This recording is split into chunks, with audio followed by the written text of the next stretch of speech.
Welcome to the No Doubt About It podcast with Mark and Christy Ronchetti. Thanks you guys so much for joining us here midweek.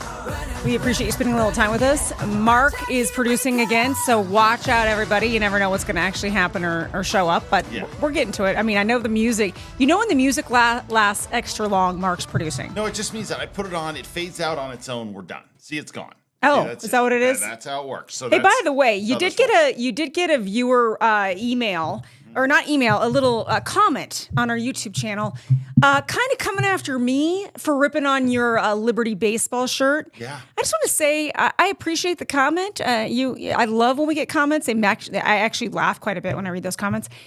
I'm sorry, the reason the shirt was so ridiculous is it had a hood on it. It had a hood and it was short sleeved, and Mark is not 12 years old. That's what I was making fun of. I'm just saying. Okay. Yeah. Okay. Well, no, thanks for adding that in. You're just a clothes bully. I mean, that's what you are. You're a bully when it comes to clothes. And you're like, I'm going to sit there and rip I'm trying to step up your fashion a little bit, and I fail miserably because you never listen to what I say. Well, let me tell you something. Today is the day if we're talking fashion. You brought an article to my attention. I did. And we're going to get to it. This is classic stuff. So we got a bunch of good stuff to get to. First, we're going to start with fashion in the Kentucky Derby. Why are we talking the Kentucky Derby? Because our own governor went to the Kentucky Derby. Don't give it all away. And I am loving what she did. I'm just saying this right now. Calm down with your tease, so guy. We're also going to talk about the fact that the Albuquerque City Council finally stood up and said we need to do something about the homeless problem, and they've done that. And in fact, it took a bipartisan effort to do it. Wow. Who knew? So Shocking. we'll talk about maybe the politicians who stood up and actually did what was right for once. We'll see how that ends up going. We're going to talk about the member of the Trump administration that is just feeling it right now. A guy who is perfectly in the zone. And what I mean by that is perfectly comfortable in doing things in that way. Fetterman, we got more Fetterman action, which could Fetterman become a Republican? Is it possible? We're going to talk about that. I see you wearing your fellow hoodie to match with Fetterman. My guy, it's for Fetterman. Okay. And then a couple of other stories as well. And we're going to have an expanded Sunday game day on a Thursday because Sunday's Mother's Day, everybody. Sunday's Mother's Day, and we won't be with you again until Monday. So we're going to do a little Sunday Mark's game like, day. hey, for Mother's Day, do you want to do a show? And then I just kind of looked at him with my eyes to show him, like, what do you think I want to do on Mother's Day? Do you think I want to cook a meal or do the show or work at all on Mother's Day? I'm just asking you for a friend. Do you think that's what I want to do? And then he finally clued in. So we'll be bringing you your show on Monday next week and not on Sunday. So for all our mothers out there, happy early Mother's Day. And for those of you that still don't have the gift for the mother, here's your warning. Go get it done. Go get her done. Okay. All right, let's start. You brought this story to the fore. Let's talk about it. Daniel Chacon from the Santa Fe, New Mexico. Yeah, giddy up. Lujan Grisham dons custom-made jockey uniform at Kentucky Derby. Now, wait. I want to read the opening paragraph from Chacon. It's so great. Okay. New Mexico's pint-sized governor stood out at the Kentucky Derby at Churchill Downs on Saturday. Michelle Lujan Grisham could have stood in too. I think she means for a jockey. The governor, a Democrat, donned a custom-made jockey uniform to the event, which turned out to be a history-making moment with Cherie Devaux, I think that's how you say her name, becoming the first female trainer to win what is known as the most exciting 2 minutes in sport. Now, the outfit, complete with an MLG and a Zia sign emblazoned on the front, even landed the governor in the pages of Forbes, you guys, which wrote Lujan Grisham, quote, arrived at Churchill Downs ready to ride. Michelle Coleman, the governor's chief spokesman, said... Michael Coleman, the governor's chief spokesperson, said Lujan Grisham's trip to Kentucky was not official business. But and clearly it's not official business because I just want to go ahead and show you the picture of her dressed as a jockey to the Kentucky Derby. Great. Yeah, that's one way. That's one word for it. So for those of you watching on YouTube, you got to go check this. Please go look at this. You can check it out. The pint-sized governor. Those of you listening can see Jason. She's posing with the Lobo football coach, Jason Eck. Okay. I've never met Jason. I don't know how big Jason Eck is. My guess is Jason Eck is a very big dude. Okay. the governor's not big. Clearly, we know this. But in the picture she's in, she's with a couple guys. Eck is huge, and the guy next to Eck looks like a guard for the Cowboys, meaning offensive guard, offensive lineman. Okay, so she's standing next to a couple of big dudes, but she literally looks tiny, and it's awesome. I mean, the outfit, I'm sorry. This is incredible. Now, this is incredibly like going to the weird. No, this is like me going to the Super Bowl. Dressed as a football player? Dressed as Tom Brady. Who would do that? Nobody would. That's what makes it awesome. No, it's not. It's weird. She definitely has a thing for dressing up, and she definitely likes costumes. I pulled a couple just off her Instagram page to share here. Here she dressed up as a Christmas tree for Christmas, everybody. It's a good look. It's a good look. Is it? Is that what we're calling that? Okay. And then she dressed up as Pennywise, I think for a Halloween skit, which, listen, I'm all in favor of good Halloween pranks. And me and Mark have been known to dress up a time or two for Halloween because we enjoy Halloween and we have Halloween parties sometimes and Oscar parties and things like that in the past. Anyway, we don't do Oscar parties anymore because the Oscars are a bunch of hoo-ha. But anyway, all that to say is I don't get why she would go as a jockey to the Derby. I'm glad you appreciate it. I think the Derby is a time that you dress, you kind of have respect for the Derby and you do the fascinator or the hat and you dress up in a cool little Southern costume or, like a little suit. Like your brother just went and he got all dressed to the nines in a pink suit, if I recall. Your brother did. Yeah. And, yeah, he did. And our nieces looked adorable with their hats and their matching dresses and just kind of keeping it classy. But I guess if you think going to the Derby dressed as a jockey is in good taste and fun, then go you, I guess. I think you're assuming everybody goes in good taste. I mean, look, she could have shown up as this lady who went and stole the pink flamingo off her neighbor's front yard and wore it to the Derby. She looks like an idiot, right? I mean, this lady looks ridiculous. You're okay. Let me guess. You're going to go have picked like the most. I haven't even looked at these pictures. Look at yet. This guy covered in prophylactics. It looks like. Gosh, this is awful. You're going and you're picking like the worst of this stuff. Why would you not show your cute nieces look pictures? Look at these three. I mean, these guys look like some lady looks like she literally killed a grouse and put it on her head. I mean, that's outrageous. This other guy with some cup, I don't know what he's doing. And the pink flamingo lady is back. Okay, you're picking like the super random people. Most people go elegantly dressed. They look pretty. They wear a fun sun hat or a fascinator. I can't wait to go to the Derby someday. It's definitely on my bucket list. And I have a fascinator because I love high tea. Not that I get to wear it to high tea, but I have a fascinator in case someday I want to wear it to high tea. Anyway, all that to say, I guess you're giving her props, and I'm going to let that slide. I think it's a little. I wouldn't do it. That's all I'm saying. I wouldn't let you dress up. By the way, let's say you were governor and the Cowboys win the Super Bowl or whatever. I would definitely go as Dak Prescott. I would never just show up as Dak. Ever let you dress up as a Cowboys football player. Ever. You would look ridiculous. You also wouldn't be allowed to dress up as like a cheerleader for the Lobos or New Mexico State if they went to the bowl either. No one wants to see me do that. But nobody wants to see any governor dressed up as a cheerleader. I couldn't find that picture, but I know it exists because I remember seeing it. Anyway. Okay. So no. But look, here's the thing. I do think one thing, and I tell the girls this all the time. I cannot stand when people are too cool for school all the time. She's definitely not too cool. Okay, and I like the quality of being like, hey, look, I am going all in, and if I show up and look like a foo, it's gonna be fantastic. And I love that quality. And I always want the girls to be the ones who are like, hey, I'll get dressed up.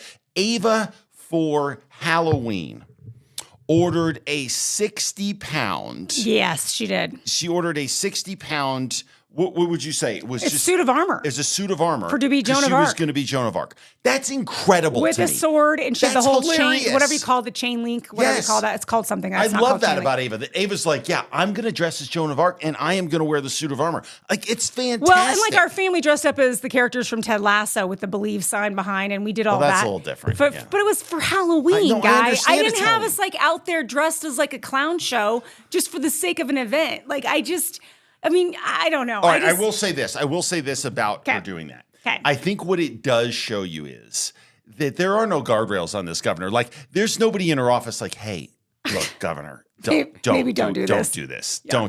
Don't stand next to two offensive linemen.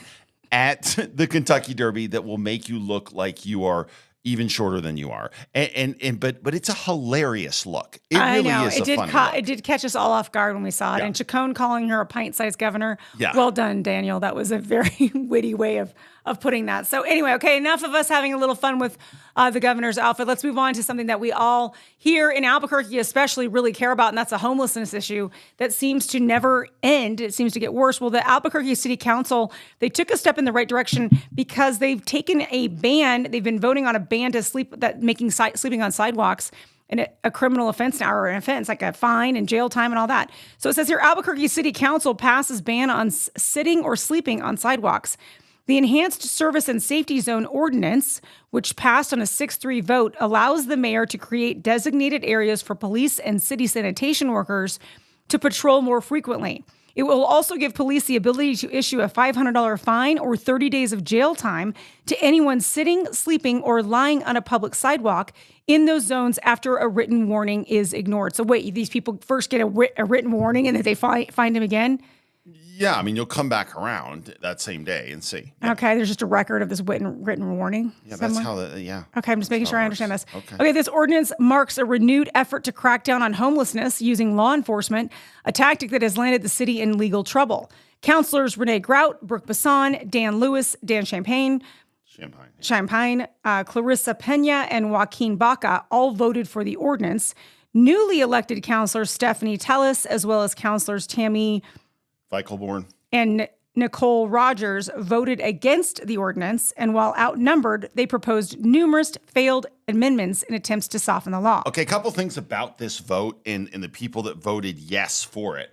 I think it's very interesting because Clarissa Pena can be kind of a swing vote, okay? And we know that you got solid conservatives and Renee Grout, and Dan Lewis, and Dan Champagne, and Brooke Bassan. You can depend on her in a vote like this, which is great. And so Joaquín Baca is really interesting in this, okay? Joaquín Baca is a Democrat, a dyed-in-the-wool Democrat, okay? But I think what's encouraging is I think he realized this has to change, right? And again, part of the issue here, and Dan Lewis has brought this up, which I think Dan's problem with this whole deal, and Dan voted for it, clearly. His big issue is, hey, why is it just some areas of Albuquerque? Right. That's why is it not was. everywhere? Put it everywhere, enforce the law, and do what needs to be done. And this is something we've said before, which is the ultimate sign of cruelty is to let people that are drug addicted and homeless stay on the streets and continue in their ongoing slow motion suicide attempt. Don't act like you care about people if you want to leave them on the street to die. You don't care about them. And stop saying that you do. And the people that want to block these sorts of things think they're compassionate because they're going to let people do what they want. And if your child was sitting in the middle of your home getting ready to, say, eat poison, would you let them do it? Of course you would not. You would stop it. You would stand up and say, I will not let you hurt yourself. I'm not going to let you do this to yourself. But for those on the left who let people continually go back out on the street and die, it's not okay. And I think I give at least Councilman Baca some real credit for saying, we shouldn't keep doing this. And in fact, his quotes are pretty good on this as well. Well, it says... And there's some pushback, right? So we should get to the pushback. I was going to say, you're jumping in on his quotes. I'm not to his quotes yet, fella. I kind of lost control. Okay, David Ellis is one of nearly 3,000 people living on the Albuquerque streets. Ellis can often be found sitting on a curb around downtown with a pit bull puppy named Cuddles in his lap and a stroller full of belongings by his side. This day-to-day activity will be criminalized if the mayor designates that area as an enhanced safety zone. And Ellis says, we're talking about discrimination during the meeting's public comment. He adds, we're talking about setting rules for a class of individuals because of their social status, and that is discrimination all the way around across the board. Okay, that's clearly ludicrous. It is ridiculous. And I want to add here really quickly, we've talked about this in our show, that our own daughter, Ella, was coming out of church down off of Osuna and Jefferson, filling up her car with gas at that gas station, and saw two homeless people on the sidewalk in broad daylight having sex. Just out there having sex. And then we have lots of people that have businesses here that have to get up every morning, go out there and clean up human feces. It's not okay. Like, I don't even know where we, the lady that does my hair now is she's like, I think I have to move my shop. She's, she's like, I have to leave because every day I'm coming here and I'm having to clean up human feces just to get into my front door, and I'm having to lock the door to do people's hair because I'm scared of what's coming in after this. We shouldn't be living like this. I'm sorry. This is not what Albuquerque should be about. I think all these council people should have got on board to say, lock this thing down. I don't understand anybody that can defend this anymore. You either have no clue what's actually happening, you've never talked to a business owner that's dealing with this issue, or you've never actually been impacted and gone to businesses. You don't have to be a business owner. You have to be a normal person walking down the street. You don't have a right to use the sidewalks to live on. Your whole society breaks down. Go look at these major cities like LA and San Francisco that have not addressed the issue. You are watching the social compact between people break down, and you're seeing society be destroyed because of it. You're not helping them, and you're, in fact, leading to their untimely death. Like, that's what you're doing. So you can either enforce the law and do what's right for the people of your city, or you can let it continue to descend into chaos. And for too long, we've created a city in Albuquerque where people who are homeless know, if I go there, I can do whatever I want. And some of that is, of course, still the feeling that you get from people, because there are plenty of people that have made comments on this that are upset about it. Yeah, well, here's Baca. Here's actually what he says. Baca, the bill's sponsor, defended the ordinance as a necessary step to bring back business and a sense of safety to his district.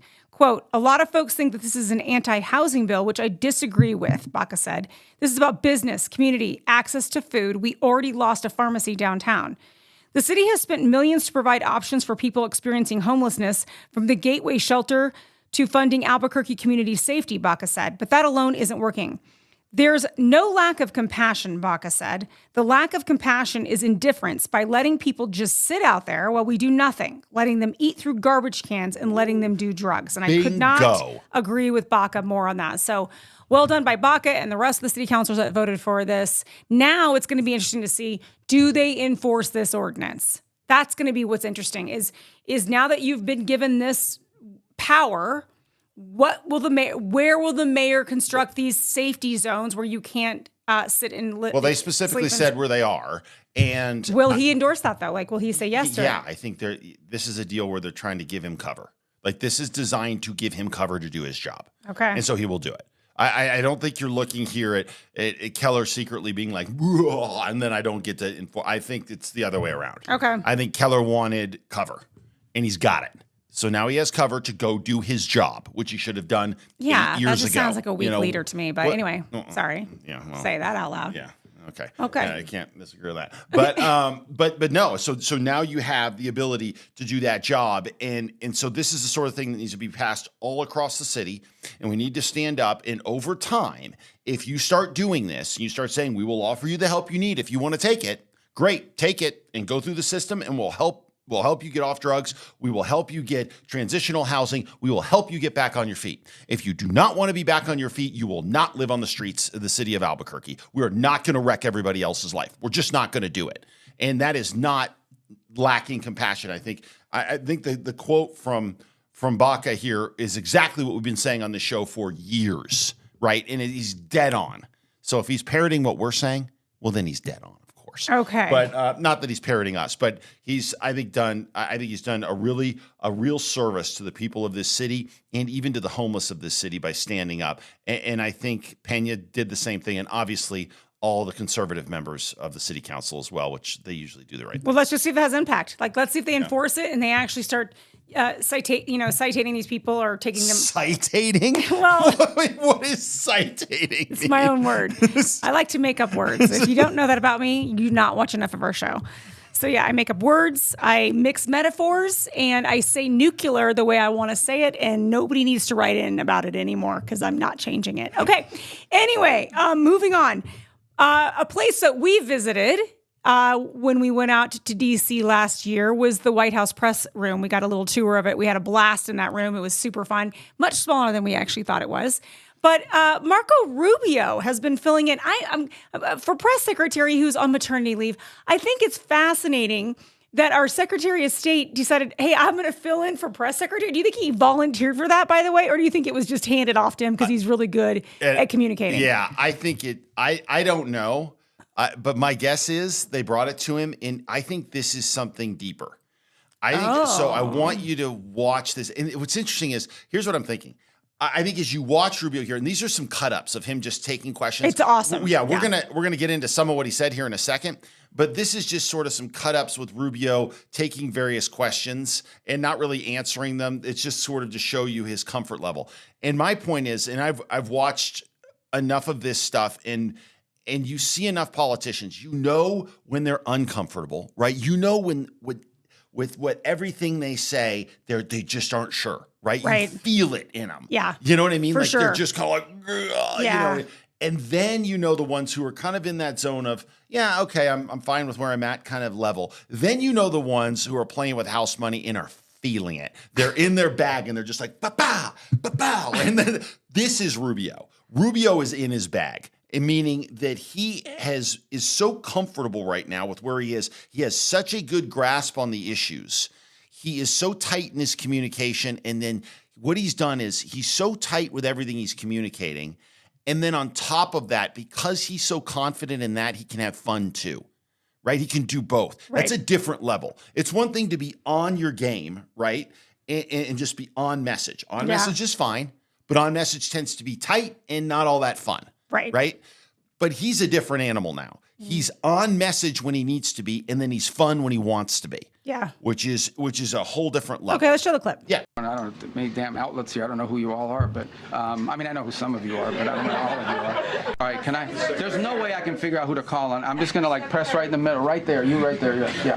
Right in the back row. Thank you, Mr. President. I'll go to you next. All right, go ahead. Thank you, sir. I have two questions on two separate issues that come Do they get two questions for these? Two questions. There's a lot of people in here. That fall under your umbrella. All right, well, you can ask me two questions. I'll give you one answer. Thank you very much. And I'll pick the one I like better. All right, good. I'll answer both your questions because I like the second one too. Okay. Back row, yellow tie. Back row, yes, sir. Yeah. CBN News. Right there. Yeah, you. I wish I knew your name. Thank you so much, I apologize. Can you put name tags on? Thank you so much, Mr. Secretary. Who are you with? I'm with Rubio Media Network. Okay. Right there in the... Regarding Colombia, Mr. Secretary. Right behind you, not Colombia, right there. Yes, ma'am. Mr. Secretary. Right in the middle. Thank you, sir. I'm winging it, guys, okay? Right there, yes, sir. Regarding Colombia, Mr. Secretary, we've had several tourists. I'm sorry, we'll see if we get to Colombia today. Go ahead. You guys have an election now. Why don't you wait till after your election? Mr. Secretary, go ahead.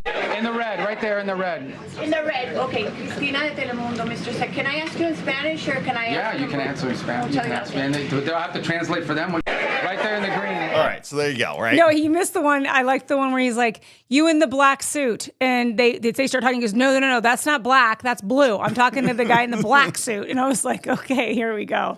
So no, he was good. He was good humor. So yeah, he's really comfortable now. And we've seen Marco in some tight spots where things, he hasn't been as comfortable sometimes in the presidential race in 2016, other various things. But over time, he's just turned into somebody who I think now, if I'm talking about the most effective messenger for the conservative movement in government right now, it is Marco Rubio, hands down. Yeah, and speaking of that, he handled a question about what's happening in Iran right now really well, like in a way that he's explaining it that makes it more humanized than hardly anything we hear in the press today. So take a listen to this one. I know I've said this. I think I said this in my hearing before the Senate when I got confirmed. I don't know of any country in the world where there's a bigger difference between the people and the people who run the country. Okay, this country is run by radical Shia clerics. And that's not what Iran and the Iranian people are. Now, they may be Shia, but they're not radicals and they're not clerics, and they just want a normal life and a regular life, and in many ways a very cosmopolitan country with an incredible history and incredible legacy and the like. So there's this huge divide between the people of Iran, whom we sympathize with, and who the president sympathizes with, because they're the ones suffering. Look, the world is a victim of Iran, okay? The world is a victim of Iran because they're terrorists, because of what they're doing now in the Straits. But the people of Iran are daily victims of the regime, and the president has deep sympathy for what they're going through. And I think he's just expressing that sympathy and that frustration that they don't have the ability to do more to get rid of this regime that has crushed this country and isolated it from the world, which is a country that shouldn't be isolated from the world because its people are phenomenal. Look, he's heartbroken by these images. You think about it, you're an Iranian, okay? You're unhappy that your economy doesn't work for you. You don't have freedom. You don't have an opportunity to express yourself. You know, you've got friends that have been shot in the head because they're out protesting. And it's heartbreaking to him to see that these people are abused in this way and have no measures to take against their own government as a result of it. By the way, this goes back, if you guys remember the protests in 2009 where they slaughtered people in the street. This is a vicious regime, guys. Okay? These are people that hang people from cranes in the town square so everyone can see. They continue these executions of people and have continue to do so for over a decade and a half now. And so I think what the president is expressing is the desire that he wishes the Iranian people had an ability to fight back against some of these things that are happening to them. And I would view that as distinct and separate from the specifics of this operation that was ongoing before it concluded, and certainly different. Okay. Really interesting, and I think it's very compelling. Now, the media will do everything possible to make sure that message doesn't get the kind of oxygen that it should. But this administration, because of the approach that they took with this war, meaning getting into the middle of it before you really defended doing it, and that's one of the costs you deal with in this situation. And because of the gathering of the Iranian leadership the way and such that it was, there had to be an element of surprise, right? And I think that's the defense in the case that they would make. But when you let Rubio go out and make this case, it's a very interesting case. It's well done. He's incredibly good at it, and it's very effective. So the more he talks, the better I think the administration does. Now, what I think will eventually help more than anything else will be seeing this come to an end with a solution that works, not just ending it to end it. Right. And I think Trump's done a good job of holding back and saying, if we've got to get back in the middle of this thing and renew hostilities, we will, but we don't want to. And we'll get into some of that messaging here in a second, because I think Trump's messaging is actually very good today. More information has come out because the deal may be somewhat close on this, but Rubio is extremely effective. Yeah, I mean, another thing, we didn't even show this clip, but I watched some of his press conferences, and he's talking about just like he's talking about the Catholic Church again, because obviously he's a Catholic, right? So they're getting ready to go visit the Pope again, and some of the questions that were asked, and he's like, he just was really clear on the fact that he's like saying, we're going to explain to the Pope that we gave millions of dollars in aid through the church to Cuba to try to help Cuba folks that need it desperately right now. But Cuba is refusing to hand that aid off to their own people. So again, like this kind of combative thing that was even going on with the Pope, he's even a great communicator when it comes to that, because he is a Catholic, and he also understands like, hey, listen, this whole, Trump versus Pope thing, it's ridiculous and it needs to die down. And he also is he just seems more level-headed to me as far as communicating. And well, I think, who I think is going to have, he's going to have the most interesting tell-all book when he gets done with public service. I would buy this guy's book in a heartbeat. I think he's got some interesting background on everything that's happening. I think it's a really good point. And also, I think with Rubio, what you have is understanding with the Pope that you listen to the Pope sometimes and you shake your head. And you can go one of two directions. You could say, what's the Pope talking about? That's stupid, or whatever, just some, kind of angry response. Or you could say, the Pope is probably leading a pretty cloistered life, right? I mean, he's pretty pulled back from reality in a lot of cases. So maybe or he's meeting with David Axelrod.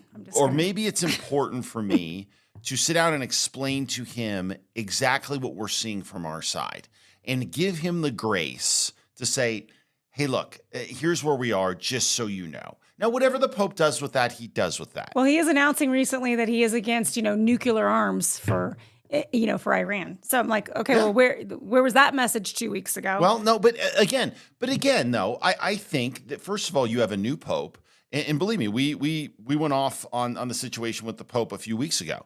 I mean, but you have a new Pope who's still getting his sea legs. And I think that when you have somebody like Rubio go to him and say, okay, just so you know, here's where we are, and here's what we've tried to do, and this is where we are with Iran. This is what they've done to their people. This is what we're trying to stop. We don't need you to necessarily agree with everything that our government does, but we do want to explain to you why we're doing it. And the fact is, the more he can do that, and the more he can kind of reach across because the Pope is an American and say, here's where we are, just so you know, I think what that creates is a bridge, because the Pope doesn't want to end up in the middle of these political fights. He doesn't want to do that. There's no doubt in my mind. And Trump is always, ready, fire, aim, right? So there's some of that with Trump's not always the best conduit between himself and the Pope. Sometimes you need a middleman, and I think Rubio's a good choice in that, having been a lifelong Catholic and somebody who does believe in what we're doing in Iran. Right. So if you've got JD in the middle of that, for example, JD's, I think, a little less on board with the Iran thing. And I think obviously JD's a new Catholic as well. And I just think Marco is the perfect guy for that. Well, okay. So speaking of Iran, what's happening, right? What is the latest going on? And this is a clip we just pulled. It says U.S. and Iran closing in on a one-page memo to end war, officials say. This will be super interesting if this is actually what's happened. It says the White House believes it's getting close to an agreement with Iran on a one-page memorandum of understanding to end the war and set a framework for more detailed nuclear negotiations, according to 2 U.S. officials and 2 other sources briefed on the issue. The big picture, the U.S. expects Iranian responses on several key points in the next 48 hours. Nothing has been agreed yet, but the sources said this was the closest the parties had been to an agreement since the war began. Do you want me to keep reading? No, just the reality check on it. Okay, though. the reality check. The White House believes the Iranian leadership is divided, and it may be hard to forge consensus across the different fractions. Some U.S. officials remain skeptical that even an initial deal will be reached. And then Donald Trump's tweet says, assuming Iran agrees to give what has been agreed to, which is perhaps a big assumption, the already legendary epic fury will be at an end, and the highly effective blockade will allow the Hormuz Strait to be open to all, including Iran. If they don't agree, the bombing starts, and it will be sadly at a much higher level and intensity than it was before. Thank you for your attention to this matter, President Donald J. Trump. I do like his messaging there. That messaging right there is better, right? That messaging, instead of we're going to end society and all the other stuff. Yeah, it's measured, right? Like he has to be measured. It is. It's much more measured, and I think it's reality. So we'll see what happens here, and we'll see. We may be outdated on this. I may reach a deal, coming up Thursday afternoon or whatever. Right, I don't exactly, know. Yeah. I don't know. We'll see. So give us a little grace on that one. Yeah, the risk we always, when we're dealing with the Iran stories, the reason sometimes we hold back a little bit is because it's changing constantly. Yeah. So it's really hard for us to stay up to date on it when we only produce 2 shows a week. So give us a little grace on that. But it is interesting seeing where this thing is going, because one of the biggest issues that you have in the administration is, you have those gas prices up. And so Trump is weighing the long-term good of taking Iran off the board as a global threat versus the economy, which continues to struggle given high energy prices. And as we've talked about before, energy prices, the thing that makes energy the most important commodity on the planet, is because, it affects everything, right? No matter what you're doing, you have to move it, or you got to move things. All the energy and the high cost of energy seeps through everything, and it affects the economy significantly. So that's why they want this over with if they can do it. But the worst thing they can do is buckle too quickly, because you've gone this far. You've got to get it right, and they can't afford not to get it right. Yeah, that's definitely true. Okay, we're going to shift gears a little bit. We talk a lot about AI, the fact that we're going to need more energy to be producing AI, right? We've also shared a little bit of some fears behind AI if it's not, managed well, if there's not some barriers and boundaries around AI usage to protect people from their jobs and copyright things and all the things with that. Well, what's interesting is we showed you on our last show, Spencer Pratt, who is a former reality star in Los Angeles, he's currently running for mayor. He did he did a really nice job of an ad campaign that he put together and put out on television. We assume that's where it was running, and digitally. Well, this new ad is kind of everywhere, digitally it's not speaking. An ad. It's not an ad. Well, it is, though, even though it's not produced, I don't think by his campaign, right? We think it's somebody else that is doing kind of an AI-generated message on behalf of Spencer Pratt. We don't think it's actually from him, but it's just interesting because we wanted to show this. It is kind of an epic-style movie, AI-generated message to kind of promote Spencer Pratt is this hero coming to save the day. For those of you that won't be watching it, he is positioned as Batman. Spencer Pratt is like the Batman savior for Los Angeles.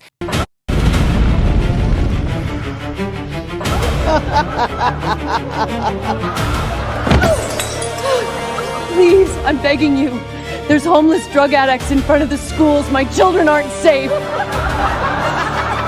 Look, if you were a transgender migrant, I could get you a free Let's move the drug addicts closer. Bass already solved crime. I endorse her.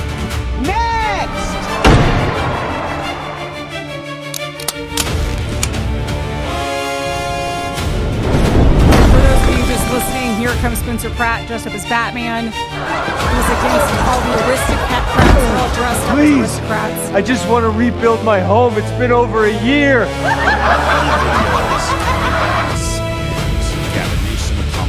Mom, look.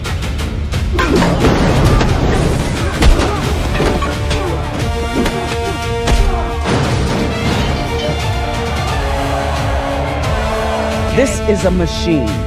If we want to burn this town to the ground, pull through that! I feel so close. You can do it, Spencer! Now. He's showing tomatoes being pelted at all these current leaders in California. From workers to kids, everybody was pelting them with tomatoes. And again, Spencer Pratt dressed as Batman saying that LA is worth saving as the campaign. So what's interesting about this is, and the reason I think it's so effective is because the whole political environment has changed, that these AI videos being put out, again, nothing to do with the campaign, but they're not going to end up on TV on ads, but they do end up on your feed, right? I mean, they end up in the stuff that you scroll and see. And I think what this video does such an effective job at doing, and the reason it's so damaging, I think, to the people in power is it just sort of puts into stark relief how out of touch they are and how little they care for the very people that they represent. When you look at what happened in the Palisades fire and how out of touch Karen Bass was, it's terrifying. You look at what Gavin Newsom has done to the state of California and how he has presided over the complete and total collapse, so much so, and he's so out of touch that he believes he should then now be president of the United States, which is beyond the pale to me. But you just see the arrogance, put into a video that is satire, clearly. But they have them all dressed up as aristocrats, which is, the king kind of attitude. Like, we're better than you. We're laughing at the needs that you're presenting before the grand king of Gavin Newsom, and just how ridiculous all you petty people really are. I thought it was brilliant, actually. I think it's also terrifying that they're making these things with AI, because at some point that could turn around to bite somebody. Yeah, and I still don't think, I still wonder, and maybe it's just my Albuquerque experience that has colored my opinion.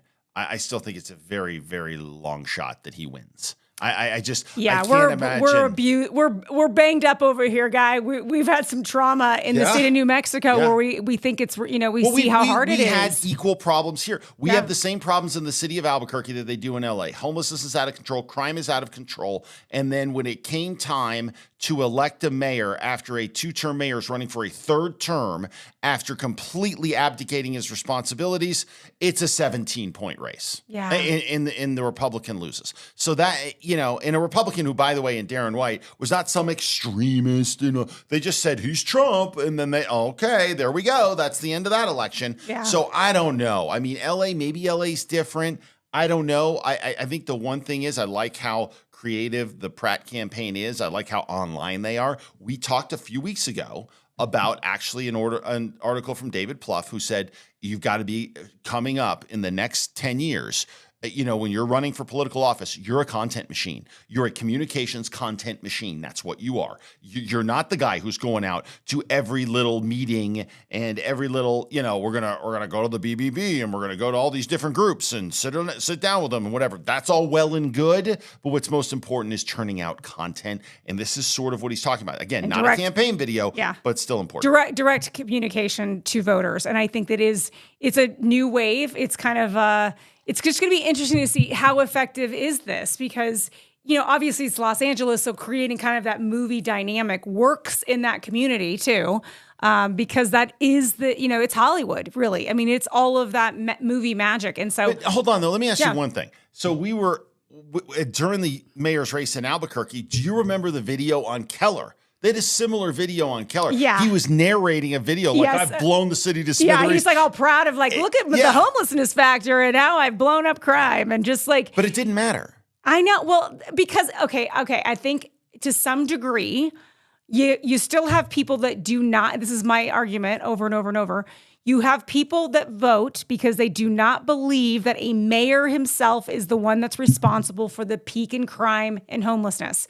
They think, this is happening everywhere, so why would this just be poor Mayor Keller's fault? I think we still have this huge education issue and lapse with connecting leaders to bad policy, and that is the consequence of bad policy. I think we're still trying to shift this up. It's the whole reason you and I started this whole podcast, is because the point is, how do we start to really educate voters, and how long that process takes?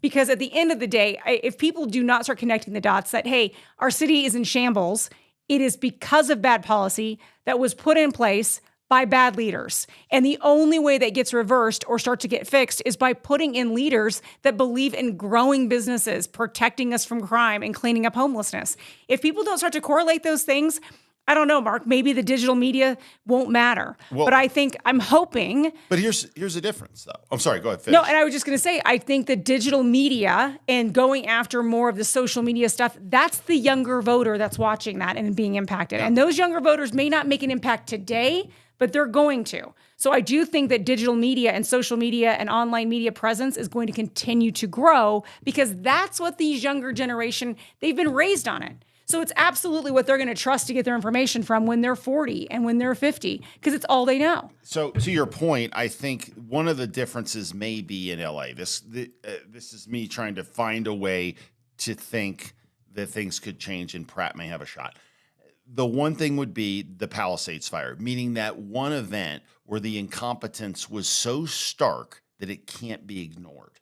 And the recovery is so stilted and has been just a total failure that can't be ignored either. So the pain of that event continues because people don't feel the progress post-failure towards something better. So maybe that does allow for an opening for somebody like Spencer Pratt, which wouldn't be the kind of candidate you would think would step in. A lot of times you would think, business leader is going to come in and try to be this person or whatever. And he's a little different, but that's kind of where we are in this country. You never know. You never know where that leader's going to come from. So we'll see what happens. But maybe the Palisades fire, and because you had that seminal event where you didn't have that in Albuquerque, you just had a slow descend. Yeah. Which gets back to your point. Maybe it's happening everywhere. Well, when you had the Palisade fire, that's different altogether. Right. And that's complete and total incompetence, and the recovery has been equally incompetent. Right. So and he's somebody that's directly living it. So we'll see. We'll see if he has a shot or not. We'll continue to just keep our eyes on that. It's an interesting race. All right. So let me start with this, and I need to set this up. So we do this. So this article we're about to talk about is in Politico. And I don't do it. I read some Politico. Some Politico stuff is very difficult to take. I totally get that. But this article is from Jonathan Martin. It's very long, and it's very good.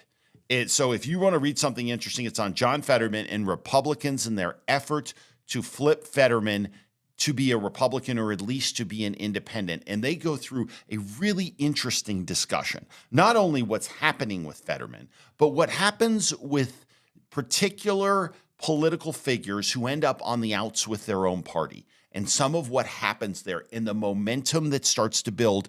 And it's a really interesting thing. So we just took some clips from that. Okay, so the headline says, "Inside the quiet Republican effort to flip Fetterman."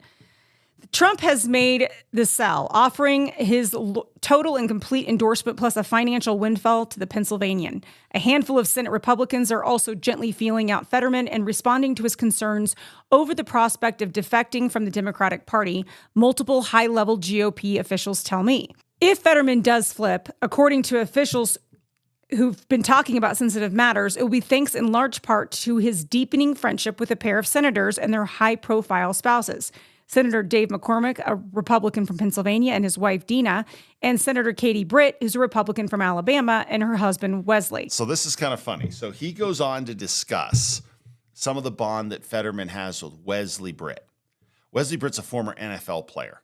And apparently these two, because they're both big dudes. Mm-hmm. So it's the big boys club. Like, they like each other because, like, hey, a fellow individual who's also 6'8" like me and huge. Yeah. So it's just kind of funny that you see in some of what this is and some of what Christy's going to read here is what's happening with all this. It's so much of it is so human in a weird way, which is like they're making him feel welcome because his party is not. It's so weird. So anyway, you'll get that, but it's this article Let goes me finish, Guy. than you would expect. Okay, sorry, go ahead. Yet, at least in private, he's not totally rejecting dropping his D.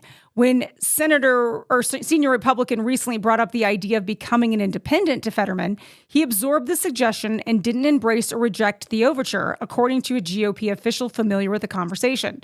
In our interview, Fetterman said bluntly, "I'd be a blank Republican." Meaning a crappy Republican. Yeah. Yep. They're his record of voting with Democrats 93% of the time, and the running joke he has with McCormick about Fetterman, somehow polls better with Republicans than the state's actual GOP senator. Fetterman, however, is shrewd enough of a political operator to know exactly why he's alienated his party and become a Republican favorite. It may have started by standing with Israel when most of his colleagues became horrified with the government's actions in Gaza following Hamas 2023 attack. First, the Senate is akin to high school. Yeah, sorry. So we'll just do a little. This is all kind of disconnected. But so what they talk about there is kind of why he's on the outs, right? And then this is where things get really interesting to me because they talk about the human aspect of the Senate and what starts to happen once you sour the pool with your own party. First, the Senate is akin to a high school cafeteria, and Fetterman these days is much more comfortable sitting quite literally with the Republicans. He never shows up for Democrat-only gatherings, such as the caucus's regular luncheons. Fetterman gets along well with Senate Majority Leader John Thune. The two text one another regularly. Yet the GOP leader has largely let Britt and McCormick handle the Keystone account. Okay, one more little deal on this. A couple more little clips. Go ahead. After resisting it because he didn't want to prompt chatter, Fetterman has now started to hang out in the Senate GOP cloakroom during long votes. For a time, he would remain alone and spend time between votes reading through his phone until Britt came out to join him for meals. This was a way he didn't have to enter either party's mini Capitol clubhouse.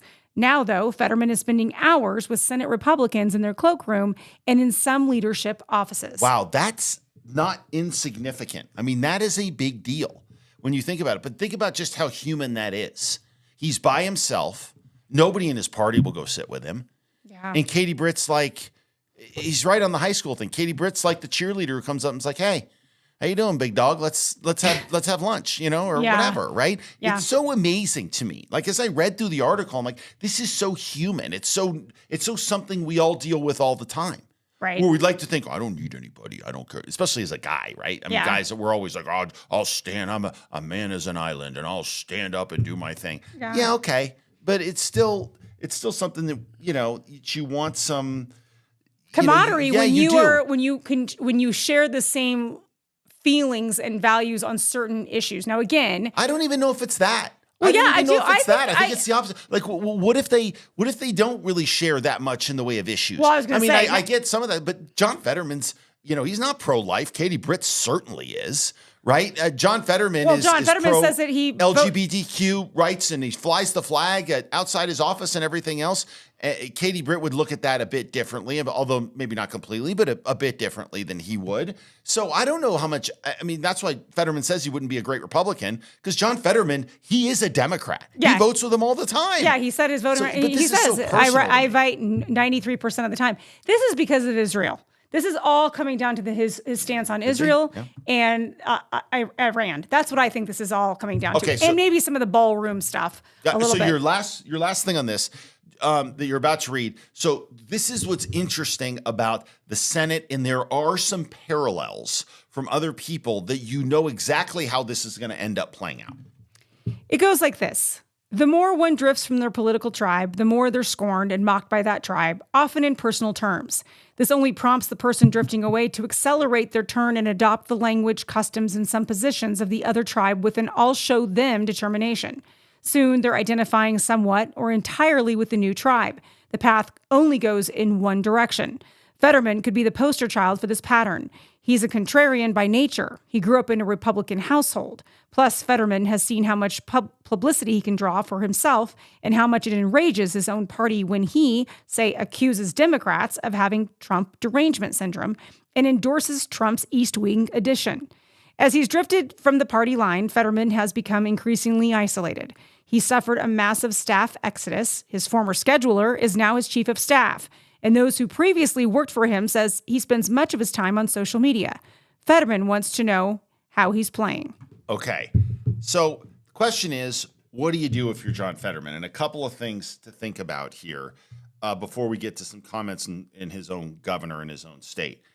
Let's go and get the reaction from Josh Shapiro first, right? Let's just see kind of what he says about Fetterman. And by the way, and it says this in this article, Fetterman does not like Shapiro, and Shapiro does not like Fetterman. I want to ask you one political question. Politico's Jonathan Martin is reporting that there is a quiet but serious effort by Senate Republicans like McCormick and Katie Britt to get Democratic Pennsylvania Senator John Fetterman to switch parties, to become an independent and caucus with Republicans. What's your take on that?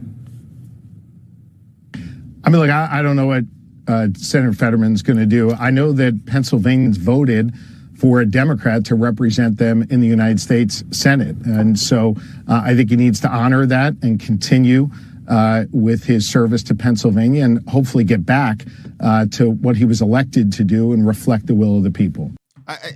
That's a ridiculous comment to me. I mean, first and foremost, what Shapiro is essentially saying there is vote like we tell you to. Mm-hmm. But do what we told you to do. What if he doesn't feel that way? First of all, he votes with Democrats 93% of the time, so stop it. Mm-hmm. Number two. And then number two, why do you think it's okay for you to determine how he votes? And the will of the people, by the way, he represents more than just Democrats, believe it or not. He represents the whole state. And it's on him to take in issues, take the information, and then vote in a way that he sees fit for his state. Nobody elects a senator and says, you go exactly down the party line and you vote this. That's the problem with politics, Shapiro. That's the problem. That's what we have here in New Mexico. It's absolutely what we have. Yeah. And it's got us into incredible trouble, right? And it doesn't serve a state well. And it wouldn't serve it the other way either, by the way. To have a Republican constantly just say, well, you already know how I'm going to vote, so why do you even need to go? Yeah, why do we have a machine there, Shapiro? We'll just have a machine of like, oh, it's the Democratic machine. Just click it and it'll go. Yeah. This is stupid. And I can see why you get a guy like Fetterman who starts to move away. I mean, you really do. So the question becomes, what does Fetterman do? He's up in 2028. Okay. If he runs in a Democratic primary, he will get boat raced out of the building. He's going to lose. There's no way he has a chance to win.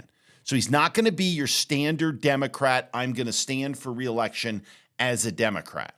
Okay. So if he tries to go and be an independent, that's hard because the Republicans will field a candidate, right? Yeah. So that'll take some votes. Democrats will field a candidate, and then there'll be Fetterman. You saw in Arizona, you saw Kyrsten Sinema try to do it. It didn't work, right? And so Gallego and Carrie Lake ended up coming out of that, and Sinema was out, right? She just had no shot. So it's interesting. So the thought process, initially I would say there's no way, Fetterman should be a Republican. He just isn't. But at the same time, the way the structure of the parties works, it may be easiest, and he may have the best chance if he is indeed, switching to become a Republican. Because will he get the Trump support and the financial support if he goes independent? No, right? I'm guessing. Yeah, so that's the deal. Because they're going to put up another Republican. Or do Republicans say, okay, I tell you what, we'll put up a tier 2 candidate who isn't very strong, and we'll have you run against him, and we'll pull back, and we won't fund him. We won't fund him through the Senate, the Senate committee or McConnell's committee. We won't let anybody fund him. Maybe you do that, maybe, but that to me is more.